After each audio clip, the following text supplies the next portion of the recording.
بسم اللہ الرحمن الرحیم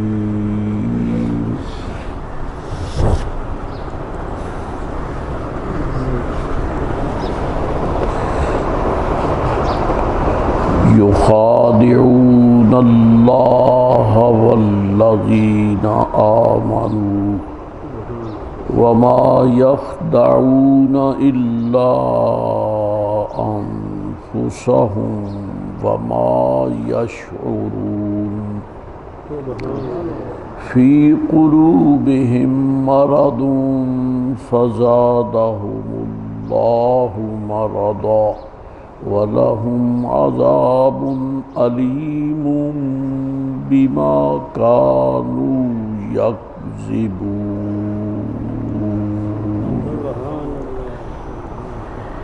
وَإِذَا قِيلَ لَهُمْ لَا تُفْسِدُوا فِي الْأَرْضِ قَالُوا إِنَّمَا نَحْنُ مُصْلِحُونَ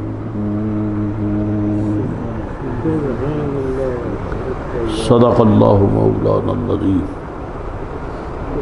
وصدق رسولہ النبی الامین الکریم۔ وہ اللہ کو فریب دیا چاہتے ہیں اور ایمان والوں کو در حقیقت وہ فریب نہیں دیتے مگر اپنی جانوں کو، اور انہیں شعور نہیں، ان کے دلوں میں بیماری ہے۔ تو اللہ نے ان کی بیماری اور بڑھائی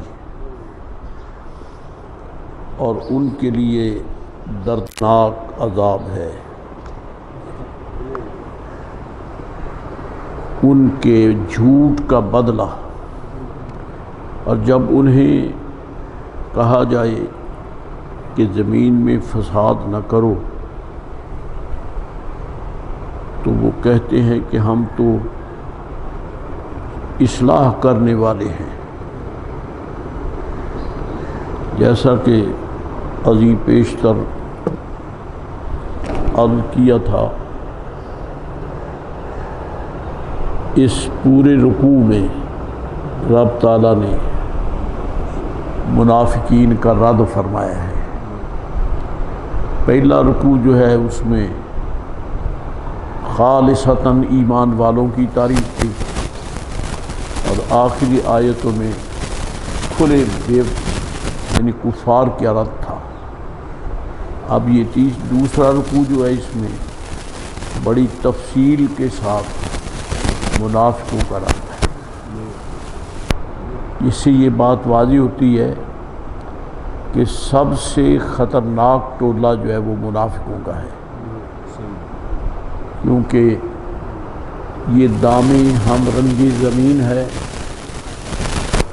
پرندہ پہچانتا نہیں ہے کہ یہ جال ہے، وہ سمجھتا ہے زمین ہی کا یہ رنگ ہے، لیکن شکاری نے اس کو اس رنگ سے دھوکہ دے کر پتہ تب چلتا ہے کہ پرندے کو پکڑ لیتا ہے۔ تو یہ دامِ ہم رنگی زمین پھیلائے ہوئے مشرکین، کیونکہ یہ اپنے کو ظاہر نہیں کرتے۔ چلو تم ادھر کو ہوا ہو جدھر کی، ان لوگوں کا یہ عقیدہ ہے۔ اللہ کریم ارشاد فرماتا ہے وہ ایسی غلط پالیسی اپنا کر دراصل رب کریم کو دھوکہ دینا چاہتے ہیں کہ ہم ایمان کا دعویٰ کرتے ہیں لہذا ہمیں پکڑ نہیں ہوگی اگرچہ دل سے کھوٹے، تو ظاہر ہے کہ رب کریم کو تو وہ کیا دھوکہ دیں گے، گرچہ ان کے ناپاک ذہن میں یہی بات ہو، لیکن وہ رب تعالیٰ کو تو دھوکہ نہیں دے سکتے۔ لیکن تعبیر یہی کی ہے رب کریم نے کہ جو خادعون اللہ، وہ اللہ تعالیٰ کو دھوکہ دینا چاہتے ہیں کیونکہ وہ معرفت سے خالی ہیں۔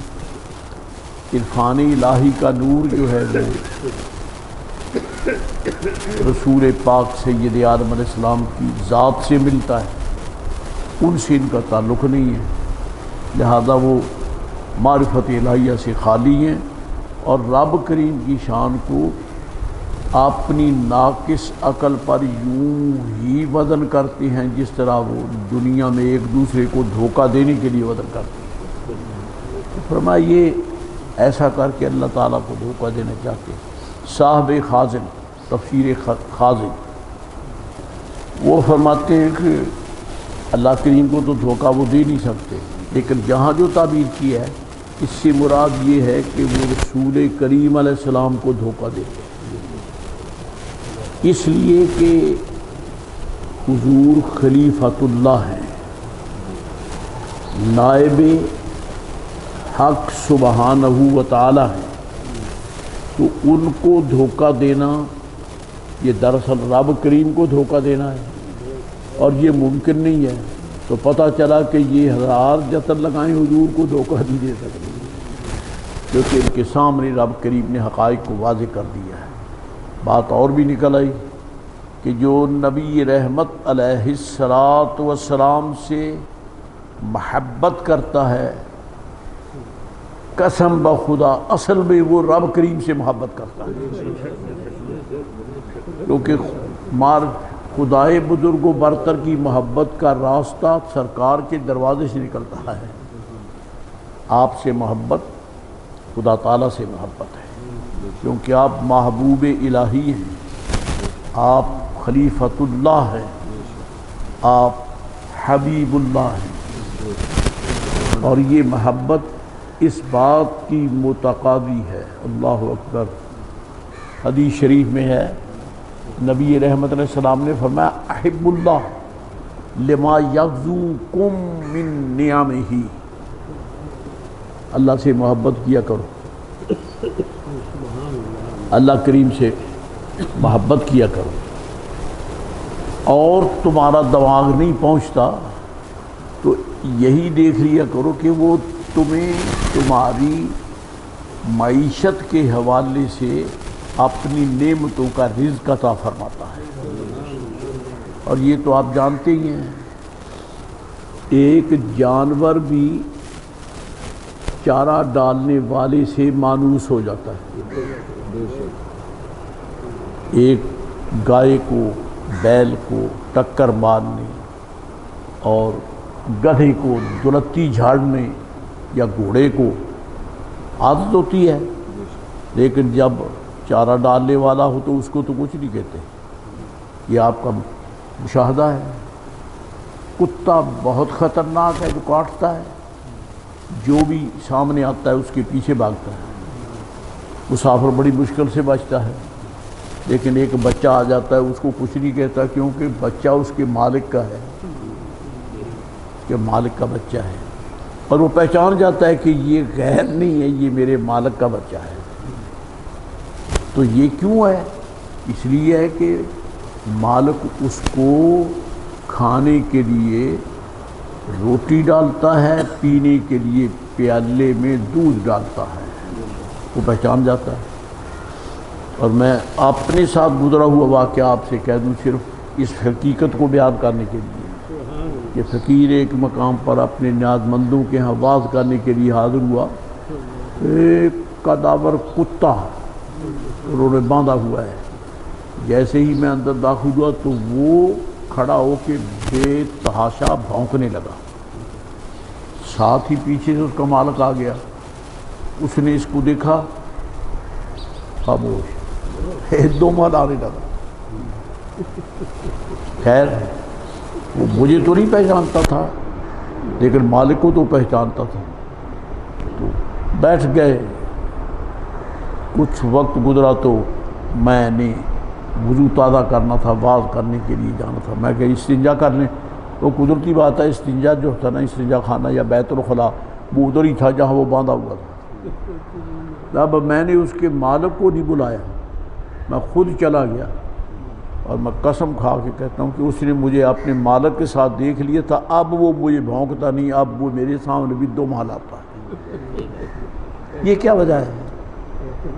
وجہ یہ ہے کہ مالک اس کو کھانے کی شے دیتا ہے، پینے کی شے دیتا ہے۔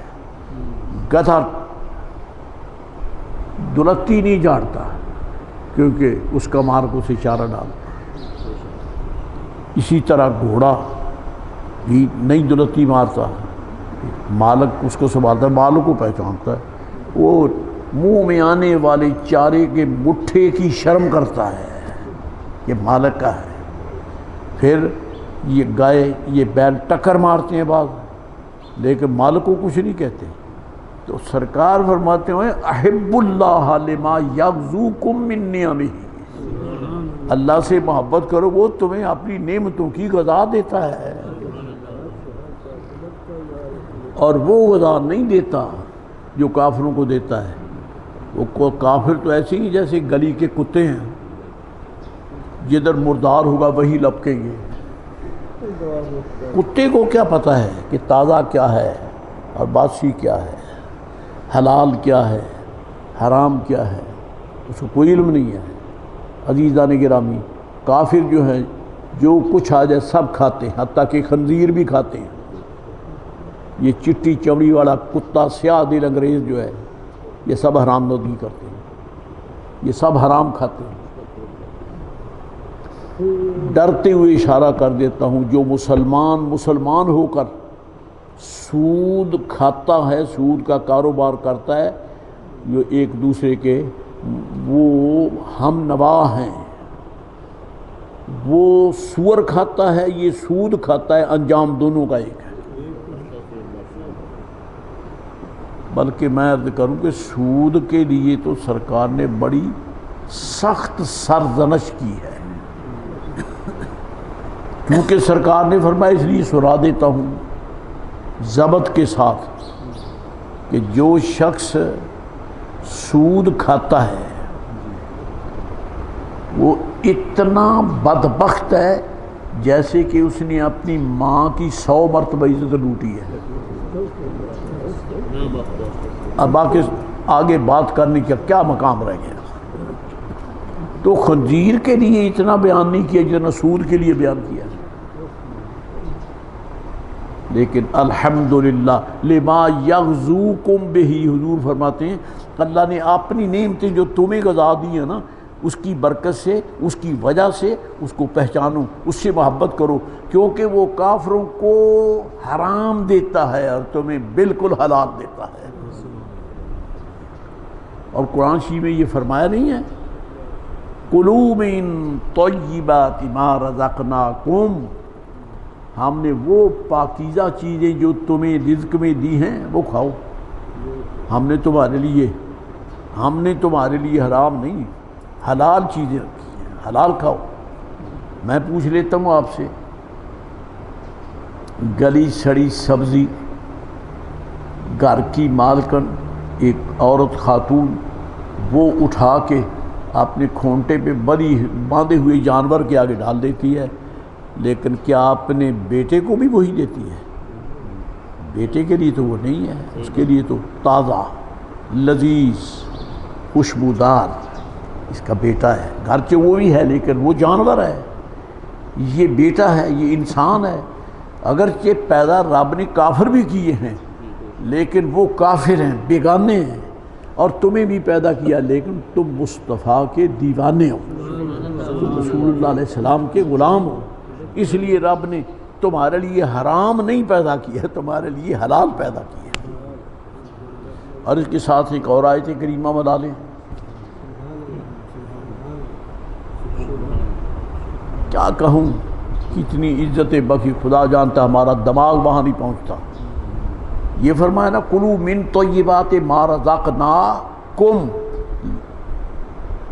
رزقناکم، رزقنا الناس نہیں، رزقنا الخلق نہیں ہے، رزقناکم، وہ کھاؤ پاکیزہ جو ہم نے تمہارے لیے پیدا کیا۔ معلوم ہوتا ہے کہ رب کریم نے، یہ آج کا جدید لفظ ہے، ذرا بات واضح ہو جاتی ہے، یہ ایمان والے جو ہیں رب کریم کے VIP بندے ہیں، ان کو خصوصی نعمت حلال رزق دیتا ہے، اور تھوڑا اس کے ساتھ ایک اور آیت کریمہ ہو جائے تو قسم بخدا ذروں کو آفتاب کی روشنی عطا کر دی. کیا یا ایھا الرسول، اے میرے رسولو، کلو من الطیبات، پاک کھاؤ. اب کہیے کیا رسول کرام ایاظم باللہ حرام کی طرف متوجہ ہوتے ہیں؟ ہرگز نہیں ہوتے. تو پھر ان کو کیوں فرماتا ہے کلو من الطیبات، پاکیزہ کھاؤ؟ ذرا اس کو بھی دیکھ لو. ادھر موسیٰ علیہ السلام سے، ابراہیم علیہ السلام سے، صالح علیہ السلام سے، آدم علیہ السلام سے، ساری کائنات نبوت سے فرماتا ہے پاک کھاؤ. ادھر حضور کے منگتوں سے فرماتا ہے پاک کھاؤ. وہ ہے منزلت یا نہیں؟ ہے منزلت یا نہیں؟ رب کریم نے حضور کے صدقے ہم فقیروں کو وہ رزق دیا ہے جو اپنے رسولوں کو دیا ہے. یا رسول اللہ، کروڑوں درود و سلام آپ کی ذات پر. آپ نے بہت سچ فرمایا کہ احب اللہ لما یغزوکم من نعمہ، اللہ سے محبت کرو جس نے تمہیں اپنی نعمتوں کا رزق عطا فرمایا. حرام اللہ کی نعمت نہیں ہے، حرام سے اللہ کی نعمت نہیں ہے. اب مسائل نکلتے ہیں فقہی. ایک شخص اگر حرام کھاتا ہے اور کہتا جی اللہ نے بڑی نعمتیں دی ہیں تو اس کا ایمان گیا، کیونکہ حرام اللہ کی نعمت ہے ہی نہیں. سودی کاروبار کرتا ہے، سور کھاتا ہے اور کہتا ہے اللہ کا بڑا فضل ہے، لا حول ولا قوت الا باللہ.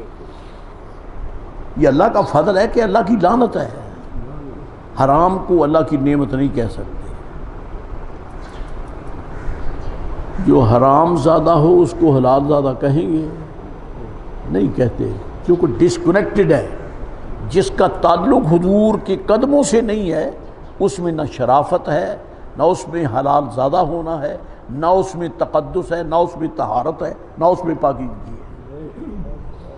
یہ ساری نعمتیں حضور کے در دولت کی نسبت سے ملتی ہیں. اللہ اکبر. اس لیے فرمایا احب اللہ لما یغزوکم بہ من نعمہ. آگے کیا فرمایا؟ حضور فرمایا احبونی، اور مجھ سے محبت کرو، مجھ سے محبت کرو. کیوں؟ بحب اللہ، کیونکہ مجھ سے اللہ محبت کرتا ہے. مجھ سے اللہ محبت کرتا ہے. سبحان اللہ. سرکار کی ذات کی حقیقت تک کس کی رسائی ہے؟ انسان میں بے شمار عیب ہیں اور عیبیوں سے محبت کرنا پاک کا کام نہیں ہے، بے عیب کا کام نہیں ہے. اور جب رب محبوب سے محبت کرتا ہے تو پھر سمجھ لو کہ محب میں بھی کوئی عیب نہیں ہے تو محبوب میں بھی کوئی عیب نہیں. سرکار ہر عیب سے پاک ہے. یارو جن کا آرام کرنا بھی با خدا ہو، آگے بات کرنے کی کوئی جگہ ہی کبھی نہیں. آرام فرما رہے ہیں اور فرماتے رہے تو عطانی ربی فی آخر سورت طبرانی کی حدیث شریف ہے. تھوڑا سا نماز فجر میں آنے میں حضور کو کچھ تاخیر ہو گئی تو پھر آئے، نماز پڑھا کے فرمایا بیٹھے رہنا، بیٹھے رہو. فرمایا میں اس لیے لیٹ ہو گیا کہ میرے پاس میرا رب تشریف لایا. یارو جن کی نیند کا یہ مقام ہے، باقی بھی آتے طیبہ. اس لیے فرمایا احبونی بحب اللہ، مجھ سے محبت کرو، اس لیے کہ اللہ مجھ سے محبت فرماتا ہے. آگے فرمایا وَأَحِبُّوا أَهْلَ بَيْتِي، احبوا اہل بیتی، میرے اہل بیت سے محبت کرو بحبی، کیونکہ میں محبت کرتا ہوں. یہ ہے تدریجی در سبق یا نہیں ہے؟ اللہ تمہارا رازق ہے، تمہارے لیے بہترین رزق اس نے پیدا فرمایا ہے، لہذا اچھے بن کے دکھاؤ. اور اللہ سے محبت کرو اس لیے کہ وہ رب مجھ سے اس سے میں محبت کرتا ہوں. اللہ اکبر اللہ اکبر. احب اللہ لما یغزوکم بہ من نعمہ واحبونی بحب اللہ. مجھ سے محبت کرو کہ وہ اللہ مجھ سے محبت کرتا ہے. اور احبوا اہل بیتی، میرے اہل بیت سے محبت کرو بحبی، کیونکہ میں ان سے محبت کرتا ہوں. ہمارے لیے تو آئینہ کھلا ہے، ہمیں سوچنے کی ضرورت ہی نہیں ہے. ہمارے لیے تو دلیل ہے کہ جب سرکار پسند کرتے ہیں تو سبحان اللہ پھر ہمیں پسند ہی پسند ہے. دکھ کی بات ہے بار بار اس کو کھنگالنا، یہ کیڑے مکوڑے نکالنے والی بات ہے. ہائے افسوس کہ ایمان والوں کو حضور کی سنت پسند نہ آئی، حضور کی سنت پسند نہ آئی. اس لیے صبح دم اٹھتے سب سے پہلا یہ ہے کہ اپنا بوتھا چھیلتے ہیں، حضور کی سنت پر حملہ کرتے ہیں. اور میں آپ سے عرض کر دوں حدیث شریف میں موجود ہے، اس کو ذکر کرنے والا علامہ نور الدین حلبی صاحب انسان العیون المعروف بصیرت حلبیہ، اس کو ایران کو پہلے فارس کہتے تھے. فارس کا سفیر حضور کے پاس آیا مدینہ عالیہ میں، منہ بالکل صاف، داڑھی منڈی ہوئی، 6 کی مونچھیں. حدیث شریف میں آتا ہے فَأَعْرَضَ عَنْهُ رسول اللہ، سرکار علیہ السلام نے اس کی طرف سے رخ انور پھیر دیا. دیکھنا پسند نہیں کیا کہ جس کو سرکار تھوک دیں اس بدبخت کے پلے کیا ہے، کیا اس کے پلے. یا پھر یہ فقیر حقیر برائے نام مدعیان علم کو چیلنج کرتا ہے، بتاؤ نبی پاک علیہ السلام کا کون سا صحابی ایسا تھا جس کی معاذ اللہ جو ریش منڈواتا ہے. 1,40,000 صحابہ کرام تو وہ ہیں جو حجۃ الوداع میں سرکار کا خطبہ سن رہے ہیں، خطبہ سن رہے. تو یہ اس وقت جتنے لوگ بھی مشرف با اسلام ہو چکے تھے وہ سارے تو نہیں تھے. جن خوش قسمتوں کو آنا مل گیا، اعلان ہو گئے، اطلاعات ہو گئی، جو پہنچنا تھا وہ پہنچ گئے. ایسی خواتین وہ تو ہوگی جو کہ آنے کی پوزیشن میں نہیں ہوگی، کوئی بچے کا پیدا ہونا یا قریب الولادت ہونا یہ ان کے لیے عذر ہے. پھر ایسے بھی لوگ ہوں گے جو انتہائی بیمار ہیں نہیں آ سکے، ایسے بھی ہوں گے جن تک اطلاع نہیں آ سکے. یہ صرف وہ لوگ ہیں 1,40,000 جو اب نہیں آ سکے. خدا جانتا ان کی کتنی تعداد ہے، لیکن چیلنج ہے کوئی صحابی معاذ اللہ اس کا چہرہ صاف. یہ حضور کی محبت نہیں ہے، یہ سرکار کی محبت نہیں ہے. ایک صحابی ہیں رضی اللہ تعالیٰ عنہ، ان کے قدرتی طور پہ چہرہ مبارک جو تھا اس پہ بال نہیں تھے، جس کو کھودا کہتے ہیں. حدیث شریف میں ہے، صحابہ فرماتے ہیں قسم بخدا اگر ہمیں پیسوں سے ریش مل جاتی نا ان کے لیے کوئی ایسی، ہم لاکھوں خرچ کر کے بھی اپنے بھائی کے چہرے کو سجا لیتے.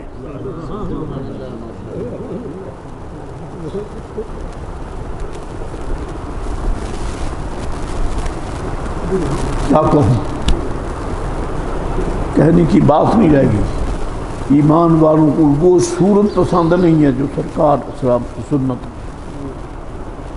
میرے آقا میرے مولا محبوب معظم علیہ السلام فرماتے ہیں یہ بدبخت اللہ کو دھوکہ دینا چاہتے ہیں اور ایمان والوں کو دھوکہ دینا چاہتے ہیں مسلمانوں جیسے بن کر، حالانکہ اندر سے مسلمان ہیں نہیں. اللہ تعالیٰ ارشاد فرماتا ہے انہیں شعور نہیں ہے، حقیقتاً یہ ایسے بڑے مجرم ہیں جو رب کریم کے محبوب علیہ السلام کو بھی دھوکہ دینا چاہتے ہیں، ایمان والوں کو بھی دھوکہ دینا چاہتے ہیں، دے سکتے نہیں ہیں۔ کیوں؟ رب کے نائب اعظم حضور ہیں اور رب تعالیٰ حضور کا محافظ ہے، حضور کا محافظ ہے، اس لیے نہیں دے سکتے دھوکہ۔ اصل میں اتنا بڑا جرم کیوں کرتے ہیں؟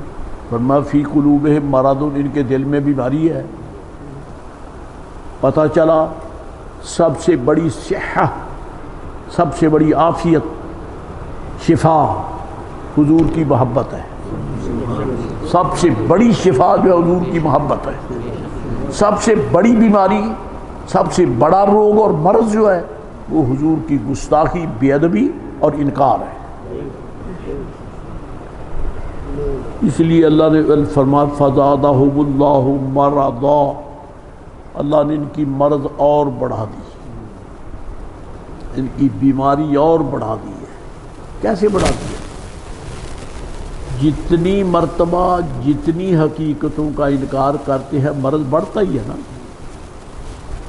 ایک شان کا انکار، دوسری کا، تیسری، جیسے جیسے قرآن کریم اترتا ہے یہ بدبخت ہر آیت کا انکار کرتے ہیں دلی طور پر، تو بیماری بڑھتی ہے نا، بیماری بڑھتی ہے۔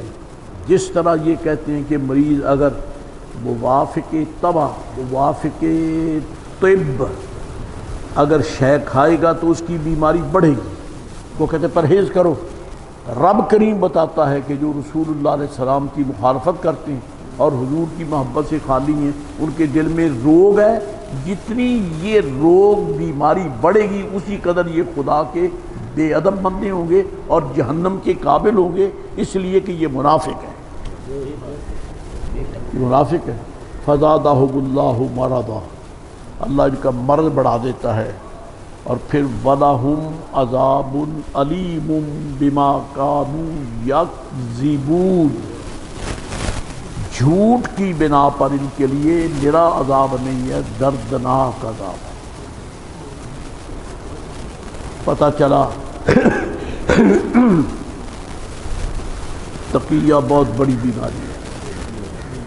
تقیہ یہ جو رافضیوں کا مذہب ہے، شیعہ کا، یہ بما کانوا یکذبون کی فہرست میں آتے ہیں، جھوٹ بولتے ہیں، جھوٹ ذہن میں جھوٹا عقیدہ رکھتے ہیں لیکن کھوٹ رکھتے ہیں، بتاتے نہیں ہیں۔ ایمان والوں کے سامنے آئیں تو شیک ہینڈ بھی کرتے ہیں اور ہم مسلمان ہیں، ہم نمازی ہیں، ہم نیک کام کرنے والے ہیں۔ یہی تو سرکار سے آ کے کہتے ہیں، یہی حضور کے صحابہ کرام سے کہتے ہیں کہ ہم تو مسلمان ہیں، لیکن اللہ سرکار کو بھی دھوکہ دے سکتے ہیں۔ نبی رحمت علیہ السلام کی حلم کو، سرکار کی برداشت کو ان بدبختوں نے معمول کر لیا کہ شاید حضور کو علم نہیں ہے، حالانکہ حضور برداشت کرتے ہیں کہ جسے آپ کے در دولت سے دھکا مل جائے اس کو تو خدا بھی خیرات نہیں دیتا۔ تو انہوں نے نبی رحمت علیہ السلام کی پاک ذات کو عیاذاً باللہ دھوکہ دینا چاہا، جھوٹ بولتے رہے، جھوٹ بولتے رہے، لیکن یہ حضور کا حوصلہ تھا کہ ان کی خرافات پہنچتی تھیں، لیکن نبی رحمت علیہ السلام رد عمل کے طور پر ان کو گرفت نہیں فرماتے تھے۔ کس لیے؟ فرمایا کفار بکیں گے، نہ مسلمانوں کا نبی تو کلمے پڑھنے والوں کو نہیں چھوڑتا، ان بیوقوفوں کو کیا پتہ ہے کہ منافقت کسے کہتے ہیں، وہ تو بالکل کھلے کافر ہیں نا، اور یہ ہیں چھپے کافر۔ جو ڈکیٹ وردی یعنی پہن کر پولیس کی آ جائے اس کو پہچاننا بڑا مشکل ہوتا ہے، کیونکہ اس کی وردی تو ہے محافظوں والی۔ شاید آپ کو یاد ہو، مجھے بھی یوں یاد پڑتا ہے کہ ان کو محافظ بھی کہتے ہیں، پولیس کو محافظ بھی کہتے ہیں۔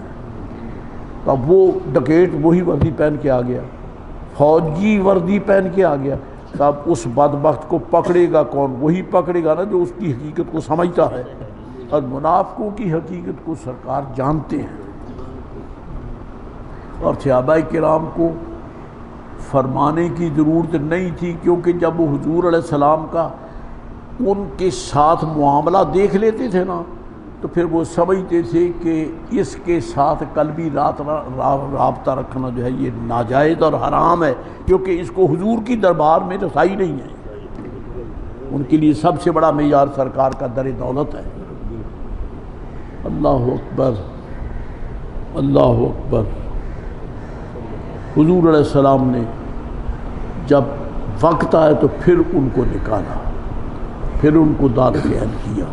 تو اللہ تعالیٰ فرماتا ہے ان کو شعور نہیں ہے کہ یہ بدبخت منافقت کر کے کس قدر نقصان کر رہے ہیں، ان میں ان کے قلوب میں مرض ہے، اور جتنی گستاخی کرتے ہیں ان کا مرض بڑھ رہا ہے، اور پھر ان پر انتہائی سخت عذاب مسلط ہوگا۔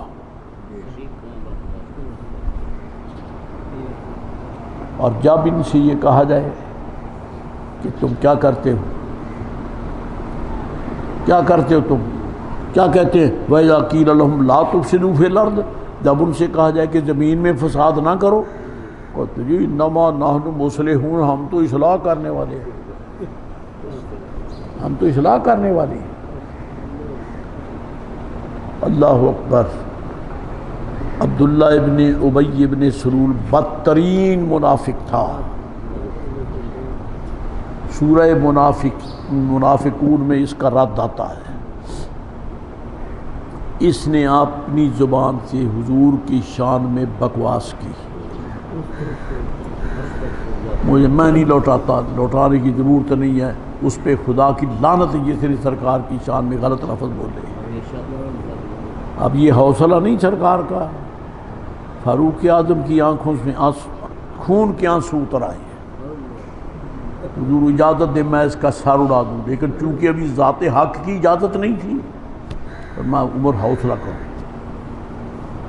بیٹا جو تھا ان کا پکا خالص مسلمان صحابی، باپ کا یہ حال، اور قسم با خدا صحابہ کرام کی بہت بڑی آزمائش تھی۔ ابو ہریرہ ماں مسلمان ہی نہیں، بتائے ابو ہریرہ نے وہ دن کیسے گزارے، وہ دن کیسے گزارے۔ سیدنا ابو بکر صدیق ہیں، مطلقاً نبوت کے بعد سب سے اونچے ہیں، لیکن باپ مسلمان نہیں ہے۔ کیسے دن گزارے، کیسا بیلنس صحیح رکھا، ان یعنی کافروں کو دیکھا ہی نہیں۔ آخر وقت آیا، ابو ہریرہ روتے ہوئے آ گئے، یا رسول اللہ آج میری ماں نے آپ کی شان میں لفظ غلط بولا ہے، اگر میں ہاتھ ڈالوں تو کس پہ ڈالوں، وہ ماں ہے، چھوڑتا نہیں میں، لیکن لوگ بکیں گے منافق کافر کہ لوگ ان کو ماں کا ادب بھی نہیں ہے، لیکن اس کی زبان کو میں کیسے روکوں۔ پھر عرض کی حضور دعا ہی کر دیں اللہ اس کو ایمان دے، دعا فرما دیں۔ یہ حضور کی خدمت میں بیٹھے رو رہے ہیں، حضور دعا فرما دیں۔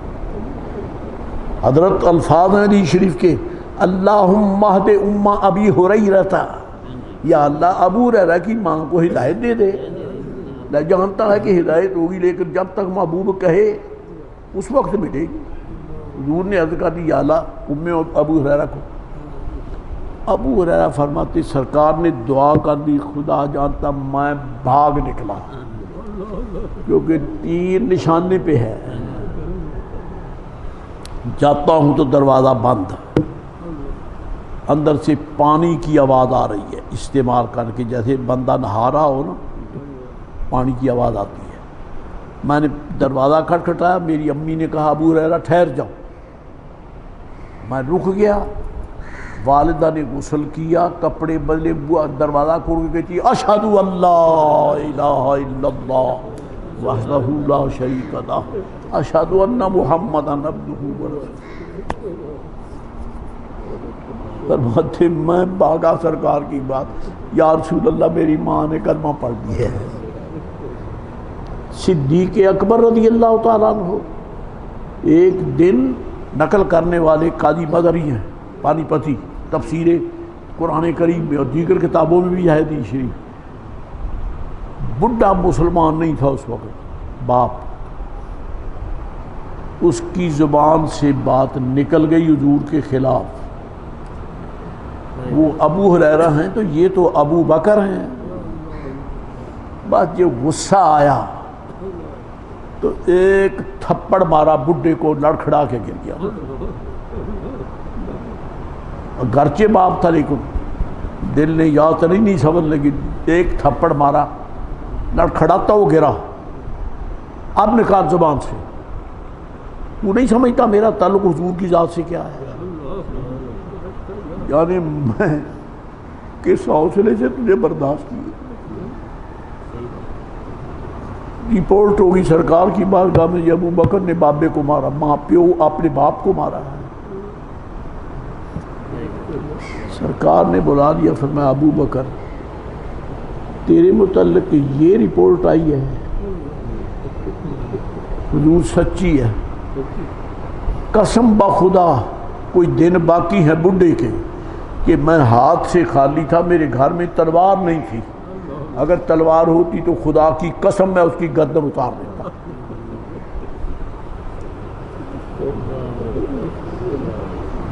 فتح مکہ کے دن سب سے پہلے صدیق اکبر اپنے گھر میں پہنچے اور بابے کو پکڑ کے لے آئے، داڑھی بھی چٹی، سر کے بال بھی چٹے سفید، بھویں بھی سفید، لے کے آ گئے، یا رسول اللہ کلمہ پڑھا دے۔ فرمایا ابو بکر تو نے بزرگوار کو کیوں تکلیف دی؟ میں خود جاتا،